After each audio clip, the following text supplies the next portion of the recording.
반갑습니다. 경매하는 공인중개사입니다. 오늘은 감정가 10억 5천짜리 다가구 주택 경매 사건에서 무려 20명이 입찰에 참여했음에도 불구하고 잔금 미납으로 다시 나온 사례를 살펴보겠습니다. 이 물건은 지난 11월 4회차 최저가 3억 6천에서 시작됐고 입찰자는 무려 20명이나 몰렸습니다. 최종 낙찰가는 감정가의 절반 수준인 5억 4,800만 원이었습니다. 하지만 결과는 잔금 미납 그리고 입찰 보증금 3,600만 원을 포기합니다. 겉으로만 보면은 이 정도면은 반값에 잘 산 거 아닌가? 이런 생각이 드실 수 있는 물건입니다. 그런데 과연 이 낙찰자는 왜 잔금 단계에서 이 물건을 포기했을까요? 오늘 영상에서는 그 이유를 숫자와 사례를 통해 알아보겠습니다.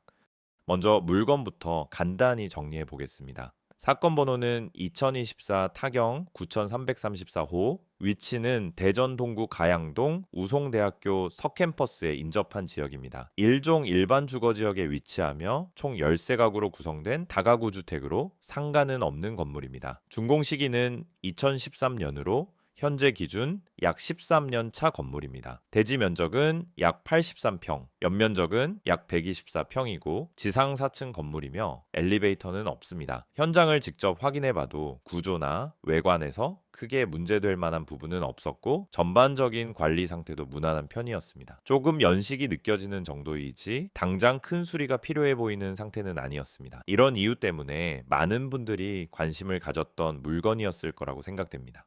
이 물건의 감정가는 약 10억 5천입니다. 4회차 최저가는 약 3억 6천으로 감정가 대비 34% 수준이었습니다. 실제로 이 구간에서 입찰자가 20명이나 몰린 이유도 바로 이 감정가 대비 34%라는 숫자 때문이었을 겁니다. 최종 낙찰가는 5억 4,800만 원, 감정가 대비 52% 수준입니다. 여기까지만 보면 감정가 대비 반값 낙찰로 잘 받은 거 아니냐 이렇게 생각하시는 분들도 많으실 겁니다. 하지만 경매에서 정말 중요한 건 감정가 대비 몇 퍼센트가 아니라 이 가격이 실제 시장에서 경쟁력이 있느냐입니다. 과연 이 낙찰 가격이 시장 가치와 비교했을 때도 합리적인 가격이었을까요? 이제부터 하나씩 비교해 보겠습니다. 먼저 본건의 감정평가가 적정했는지부터 보겠습니다.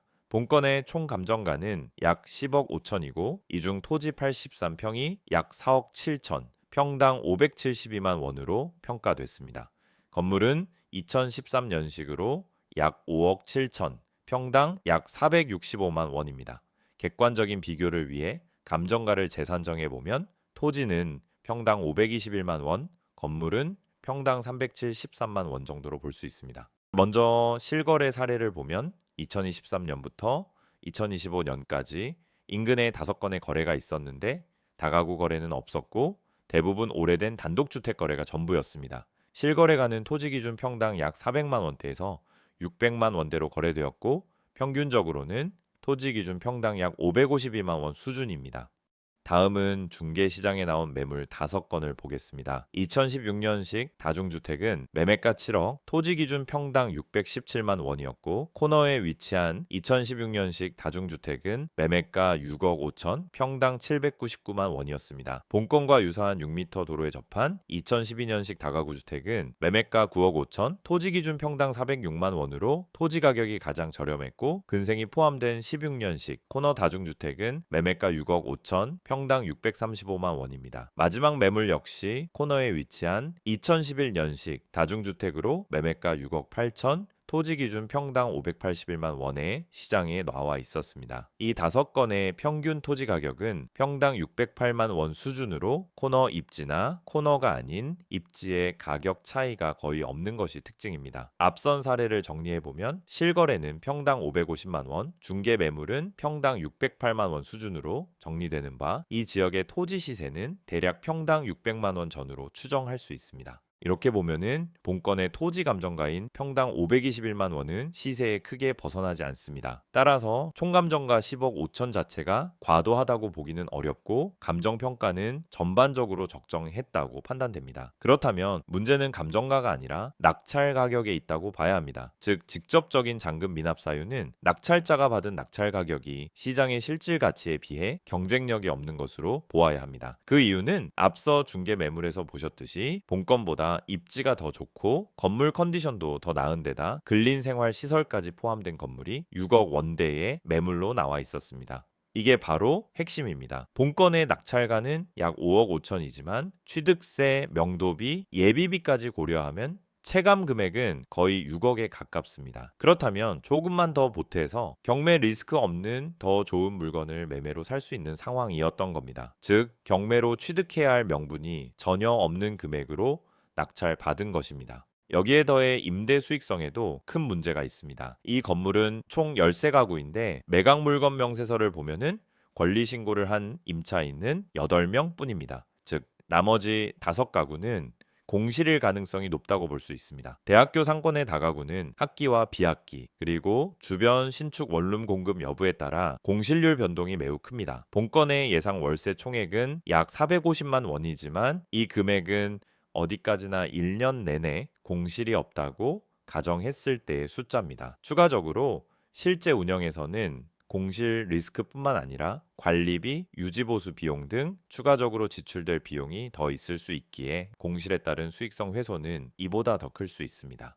낙찰자가 받은 5억 5천을 기준으로 계산하면 표면적인 수익률은 약 39%로 나옵니다. 숫자만 보면 굉장히 좋아 보일 수 있습니다. 하지만 대출금리 4.9% 기준으로 보면 월 이자만 약 180만 원 수준입니다. 여기에 매년 방학 기간 동안에 공실 가능성까지 감안해야 합니다. 공실이 두세 가구만 발생해도 현금 흐름은 급격히 나빠질 수밖에 없습니다. 즉, 이 물건은 수익형 부동산으로 보기에는 수익 안정성이 다소 떨어지는 구조라고 판단됩니다. 그 이유는 바로 가양동이라는 지역 특성에 있습니다.